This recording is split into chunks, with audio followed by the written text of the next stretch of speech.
Telugu digital media network లో political కేటగిరీలో number 1 కేవలం 72 గంటల్లో 1,50,00,000 వ్యూస్ పైగా పాపులర్ టీవీ నెట్వర్క్. నమస్కారం అండి, మీ పేరు? నా పేరు కృష్ణ అండి, బొట్ట కృష్ణ. ఏం చేస్తుంటారు? వ్యాపారం, పళ్ళ వ్యాపారం చేస్తాం. పళ్ళ వ్యాపారం ఎన్ని సంవత్సరాల నుంచి చేస్తున్నారండి? 30 సంవత్సరాలు పెట్టి చేస్తాం. ఎంతమంది పిల్లలు? ఇద్దరు. చదువుకొని సెటిల్ అయిపోయారా? సెటిల్ అయిపోయింది. అబ్బాయి వ్యాపారం చేస్తున్నాడు, నేను రిటైర్మెంట్ ఉంది. ఎలా ఉందండి? అంటే ఈ రేట్లన్నీ బాగా పెరిగిపోయినాయి అంటున్నారు. పెరిగితే కాలాన్ని బట్టి పెరుగుతుంటారు. రేట్లకి దీనికి సంబంధం లేదు, ప్రభుత్వానికి రేట్లకి సంబంధం లేదు. ఇప్పుడు పంట బాగా పండింది అనుకో తగ్గిపోతుంది రేటు, రైతుకి నష్టం. మామూలుగా పండింది అనుకో యావరేజ్ ఉంటుంది. అలాగే రేటుకి దీనికి ఏం సంబంధం ఉండదు. రేట్లు ఎక్కడ పెరుగుతాయి, ఎలా పెరుగుతాయి, ఎవరు పెంచుతారు? గవర్నమెంట్ పెంచుద్దా? సరుకు దొరకకపోతే అదే రేటు పెరుగుద్ది. ఇప్పుడు వ్యాపారంగా చెబుతుంది. అంటే మనకి సరుకు దొరకనప్పుడు పైనుంచి వేరే స్టేషన్ తీసుకురావట్లేదు. పైనుంచి వద్ది, మేము ఇక్కడ కొనుక్కున్నాం, ఇంకెక్కడికి వెళ్ళాలంటే ఆయిల్ ఖర్చు అవుతుంది కదా, మరి ఇంకా ట్రాన్స్పోర్ట్ ఖర్చు రేటు పెరిగేది ఏముంది? పంట ఉత్పత్తి పెరుగుతుంటే వ్యవసాయం బాగా తగ్గుతుంది, నార్మల్గా ఉంటాయి. మరీ ఎక్కువ అయితే తగ్గిపోద్ది. మామూలుగా ఉంటే ఆ యావరేజ్ రైతుకు కూడా గిట్టుబాటు అవుతుంది. ఒకసారి ఎక్కువ పంట పండి అందరూ అదే పంట ఎత్తే రైతులు కూడా ఒకటే పంట వేయకుండా ఎవరి పంట వాళ్ళు ఎత్తుంటే ఎవరి రేటు వాళ్ళకు ఉంటుంది. నేను మిరపకాయ వేసాను, అందరూ మిరపకాయ వేసారు అనుకో డౌన్ అయిపోద్ది. కొంతకాలం ఒకప్పుడు ఎండుమిర్చి 700 అమ్మింది 30 ఏళ్ల క్రితం. అందరూ మిర్చి వేసారు, తర్వాత 20 రూపాయలకు వచ్చింది. అలాగే రైతులకి పంట సకాలం ఏ నెలలో ఏది పండుద్దో ఏ రైతుకి ఏదో వేసుకుంటే ఎవరి రేటు ఆడుకుంటుందో అన్నీ అవసరమే కదా. పళ్ళు కూరగాయలు అన్నీ కూడా అవసరమే కదా. అన్ని కూరగాయలు అందరూ వేసుకోవాలి, కానీ ఒకటే కూర అందరూ వేస్తే అదే డౌన్ అయిపోయి అంతే తప్ప ధరలకి దీనికి సంబంధం లేదమ్మా. ఇవి కాకుండా అసలు ప్రస్తుతం ప్రభుత్వ పరిపాలన, మరి జగన్ గారు 4.5 ఏళ్ల పరిపాలన ఎలా ఉంది? గతంలో చంద్రబాబు నాయుడు గారి ప్రభుత్వం పరిపాలన ఎలా ఉంది? గతంలో ప్రభుత్వాలకి అనవసరం, కానీ ఈ ప్రభుత్వం చాలా నెంబర్ 1గా ఉంది. ఇలాంటి ప్రభుత్వం, ఇలాంటి పరిపాలన రాదు ఎవరికి కూడా. కావాలి ఏంటంటే ప్రజలకి కావాల్సినటువంటి విధంగానే చేస్తున్నారు. పేదవాడికి ఏం లేదు, అదే ఇస్తున్నారు. ఇల్లు ఇస్తున్నారు, ఏ పథకాలు ఉన్నాయి కదా, పథకాలు ఇస్తున్నారు. దానివల్ల కొంతమంది ముసలోళ్ళు మాలాంటి వాళ్ళు కొద్దిగా బాగా ఇబ్బంది లేకుండా బతుకుతున్నారు, సంతోషంగా ఉంటున్నారు. గవర్నమెంట్ ఇలాంటి గవర్నమెంట్ ఇది ఉండదు. ఈ చంద్రబాబు నాయుడు గవర్నమెంట్ వేరు, ఇది వేరు. రాజశేఖర రెడ్డి గవర్నమెంట్ ఇది బాగుంది గవర్నమెంట్. మరి కానీ ఈ పథకాలన్నీ ఇస్తున్నారు, కానీ ఈ పథకాలన్నీ ఇచ్చేసి రాష్ట్రం అప్పుల పాలైపోతుంది. జనం సోమరిపోతులు అయిపోతున్నారు అంటున్నారు కదా. ఎవరవుతారు సోమరిపోతులు? వాళ్ళు ఇచ్చే పథకాలు ఇంట్లో మందులకి వాటికి ఇబ్బంది లేకుండా పడదు, కానీ అది సరిపోతుంది, అదే తిని పడుకుంటారు. ఆ సోమరిపోతు ఎందుకు అవుతారు? ఎవడ పని ఆడ చేసుకు, వీళ్ళంతా పనులు చేసుకోవట్లు వచ్చి మొత్తం తెల్లారి వస్తున్నారు. ఇంటికాడ ఎవడ ఉండడు, సోమరిపోతులు అయిపోటాకి. అసలు ఇప్పుడు పనులు ఉన్నాయా? అందరికి పనులు ఉన్నాయండి? లేవు, చేసుకుంటే పనులు అందరికీ ఉన్నాయి, చేసుకుంటున్నారుగా. మరి ఈ ప్రభుత్వం వచ్చిన తర్వాత అసలు పనులు లేకుండా ఎవరికి వాళ్ళు ఇళ్లలోనే ఉన్నారు. జేబులు కత్తిరించే పనులు కావాలా ఏంటి? పనులు అన్ని బాగానే ఉన్నాయి. వాళ్ళంతా చేతకంతాలని ఇలా చెప్తున్నారు, కానీ జగన్ గవర్నమెంట్ సూపర్గా ఉందమ్మా. ఎవరు వంక పెడతలేదు, ఇంకా ముందుకు ఇంకా ఉంటుంది. గవర్నమెంట్ ప్రజల్ని బాగా చూడాలని పట్టుదలతోనే అతను ప్రభుత్వంలోకి వచ్చాడు. జనం కూడా ఆయనే ఇచ్చేశారు. ఇప్పుడు కూడా నెక్స్ట్ ఆయనే వస్తాడు. అభివృద్ధి లేదంటున్నారు కదండి. అభివృద్ధి ఏం కంపెనీలు లేవు, రాజధాని చేయలేదు. అసలు మా రాజధాని ఎలా చేస్తాడు? ఒక్కడే వచ్చి ఇప్పుడు చేసేస్తాడా? గవర్నమెంట్ మనకి 10 సంవత్సరాలు అక్కడ ఉంటే దాన్ని వదిలేసి వచ్చేసాడు చంద్రబాబు నాయుడు గారు. ఇలాగే వదిలేసి వచ్చినట్టు దీన్ని ఎమ్మటే రాజధాని ఎక్కడ చేస్తాడు? రాగానే రాజధాని చేయాలంటే అవుద్దా? రాజధాని ఒకటి, పోలవరం ప్రాజెక్టు, అవి పెద్ద ప్రాజెక్టులు, ఎన్నో కోట్ల రూపాయలు అంచనాలే దొరకని ప్రాజెక్టులు. అవి అంత తేలిగ్గా అయ్యేది కాదు. ఏ గవర్నమెంట్ కూడా తొందరగా చేయదు. ఇదే గవర్నమెంట్ కానీ ఒక 20 ఏళ్ళు ఉంటే మీకు రాజధాని చేస్తారు, అన్ని రాష్ట్రాలు అన్నీ చేస్తారు. అది మీరేమో ఇలా అంటున్నారు, ఇదే గవర్నమెంట్ 20 ఏళ్ళని. కానీ అసలు ఈ 4.5 ఏళ్ళకే మన ఆంధ్రప్రదేశ్ 30 ఏళ్ళు వెనక్కి వెళ్ళిపోయింది జగన్ వచ్చిన తర్వాత అంటున్నారు కదా. చేతకాని మాట్లాడే మాటలు వాళ్ళకే చేత కాలేదు. ఇంత గవర్నమెంట్ ప్రజలు ఇంత ఎదురు తిరుగుతారు, ఇలాంటి జగన్మోహన్ రెడ్డి ఒకడు వస్తాడు అని వాళ్ళు ఊహించలే. అలాగే పప్పం గడుపుకున్నారు అంతా ఇచ్చేసి. ఇప్పుడు అదేమి లేదు. రియల్ నీకేం చేస్తున్నాడు?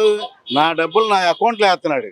మీతో పని లేదు, ఇంకోటితో పని లేదు, నాకు నా అకౌంట్లో పడిపోతుంది, నా ఇష్టం అయినా వాడుకోవచ్చు.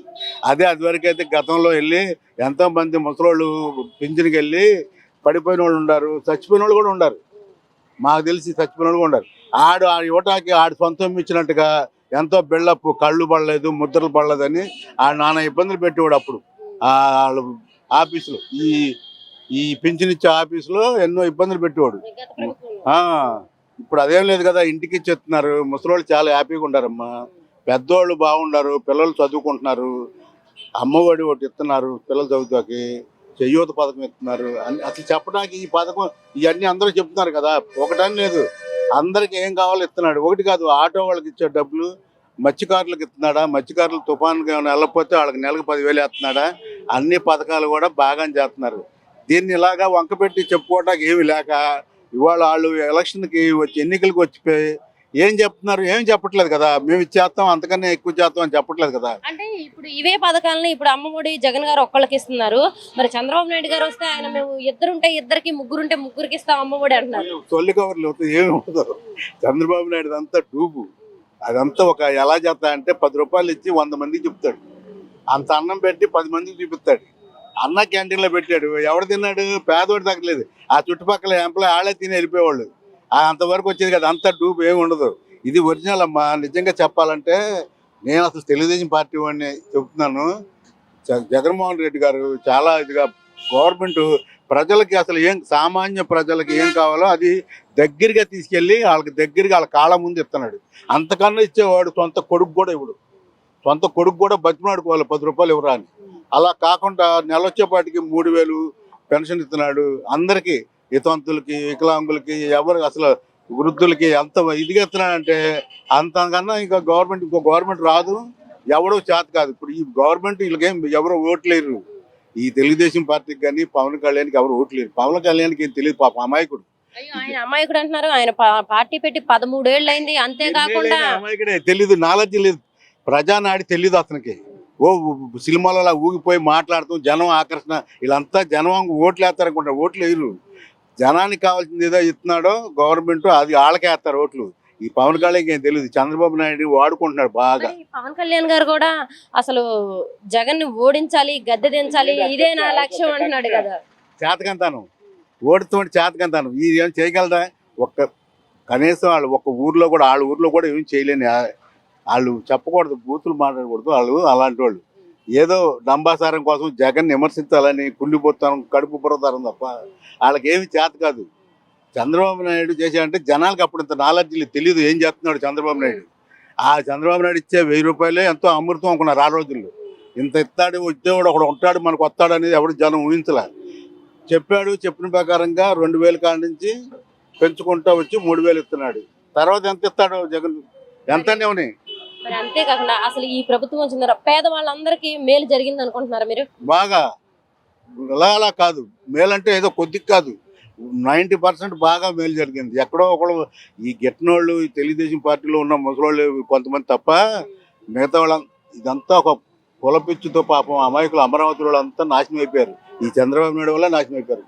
కొద్దిగా కులపిచ్చి ఏదో అమరావతి వస్తే మాకేదో మా పేర్లు అమరావతి అసెంబ్లీలో స్వర్ణావసరాలతో మా పేర్లు పడతాయని ఆశతో కొంతమంది బాగా మోసపోయారు. వాళ్ళు దెబ్బతిన్నారు పాపం. ఇప్పుడు చంద్రబాబు నాయుడు వల్ల నాశనం అయిపోయారు. ఎంత బంగారు లాంటి అమరావతి అంతా నాశనం అయిపోయింది. అంత కబ్జా చేసుకుని వాళ్ళ లైన్ వేరు, ఈ పాపం పేద రైతులు వేరు. మరి ఇవే కాకుండా ఈ గవర్నమెంట్ వచ్చిన తర్వాత స్కూళ్ళు గానీ, విద్యా వైద్యం ఎలా ఉందండి? అసలు గవర్నమెంట్ హాస్పిటల్ చూస్తే ఈ కార్పొరేట్ హాస్పిటల్ పనికిరావు, అంత బాగుంది, చాలా బాగుంది, నీట్గా ఉంది. ఎవరిగా ఇప్పటికప్పుడు అబ్జర్వేషన్లు అందరూ కూడా డిపార్ట్మెంట్ బాగానే పనిచేస్తున్నారు, చాలా బాగా చేస్తున్నారు. ఇదేని కాదు, అంతా కూడా పిల్లలు అన్నం మధ్యాహ్నం పథకం, పోయిన పథకం ఉందా బాగా శుభ్రంగా చూస్తున్నారు. పేదవాళ్ళకి అందరికీ బాగా చేస్తున్నారు. చెప్పడానికి ఇలా కానీ లేదు, దీన్ని చెప్పుకుంటా పోతే ఏదో పొగిడినట్టు ఉంటుంది, పొగిడినట్టు ఉంటుంది. కానీ వాస్తవాలు వేరు, వాస్తవం చేసేదే కావాలి. కానీ చంద్రబాబు నాయుడు గారేమో ఈసారి మరి ఎన్నికలు కూడా దగ్గరకు వచ్చినాయి, మరి పులివెందుల్లో ఓడిస్తానంటున్నారు కదండి జగన్ గారిని. అది రాజకీయం వాళ్ళు అనుకుంటారు, అనకపోతే ఏమంటారు, ఓడించాలంటే నేనే ఓడిపోతాను అంటాడు. ఏడన్నా అండ కదా, ఎంత చేతగానే కూడా అలాగా అంటూనే ఉంటుంటారు ఎక్కడికక్కడ. వాళ్ళు పులివెందుల్లో వాళ్ళని ఎక్కడ గెంటుకుంటాడు, ఈయనతోటి కుప్పందే పోయేటట్టుగా ఉంది. అది అంతా పోయి అక్కడ దాకా వెళ్తాడా? ఇవాళ 99% జనం అంతా కూడా జగన్ వైపే చూస్తున్నారు. ఎవరు అవసరం, అసలు ఆయన క్యాన్వాసింగ్ కూడా అవసరం లేదు, ప్రచారం కూడా అవసరం లేదు. ఒక పథకం అనౌన్స్మెంట్ చేశారంటే చాలా, అంతే అయిపోద్ది. మంగళగిరిలో మళ్ళీ లోకేష్ గారికి సీట్ ఇచ్చారు, మరి దాన్ని ఏం చేస్తారు? ఇంకో చోట అసలు కుదరదుగా, ఇక్కడ సానుభూతి పెరుగుద్దని ఇచ్చారు. అవదు. లోకేష్ ఏం తెలుసు వాళ్ళకి, పాపం వాళ్ళకి కావాలని చంద్రబాబు నాయుడే దింపాడు వాళ్ళకి. బాలకృష్ణ వాళ్ళు అందరినీ పక్కన పెట్టి ఈ చంద్రబాబు నాయుడు అంతా కుట్ర.